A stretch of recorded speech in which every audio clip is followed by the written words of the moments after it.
ভুটকোলা zip বা হাতির পিঠে করে জঙ্গল সাফারি তো আপনারা প্রত্যেকেই করেছেন, তবে এবার শিলিগুড়ি থেকে গয়াবাড়ি পর্যন্ত টয় ট্রেনে করে জঙ্গল সাফারি, অর্থাৎ একদম অনন্য একটা অভিজ্ঞতা, অনন্য একটা রোমাঞ্চের সাক্ষী হতে চলেছেন পর্যটকরা। সঙ্গে থাকছে ভুরিভোজও। ভুরিভোজ করতে করতে প্রকৃতির সৌন্দর্য দেখতে দেখতে টয় ট্রেনে করে জঙ্গল সাফারি।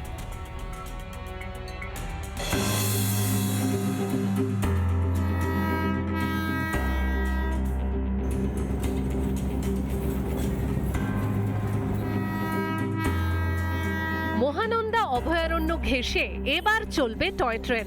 শিলিগুড়ি থেকে গয়াবাড়ি পর্যন্ত সপ্তাহে 2 দিন চলবে এই বিশেষ ট্রেন।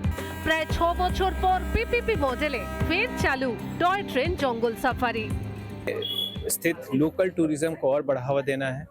सिलीगुड़ी के लोकल जनता पहाड़ों को एक्सप्लोर कर सके, उनको टॉय ट्रेन राइड करने के लिए दार्जिलिंग न जाना पड़े, ये सारा एम है। इसके अलावा ट्रेन का, पहाड़ों का, जंगलों का और एक पिकनिक का एक अनोखा अनुभव देने के लिए कोशिश है। পর্যটকদের জন্য সব রকম ব্যবস্থা থাকছে এই টয় ট্রেনে। ঐতিহ্যবাহী সফরই নয়, পর্যটকরা উপভোগ করতে পারবেন সবুজ চা বাগান, পাহাড়ি প্রকৃতির সৌন্দর্য এবং স্থানীয় লোক সংস্কৃতি। 2007-এ চালিয়েছি এবং ভালো সাড়া পেয়েছিলাম শিলিগুড়ি শহরে এবং পর্যটকদের জন্য।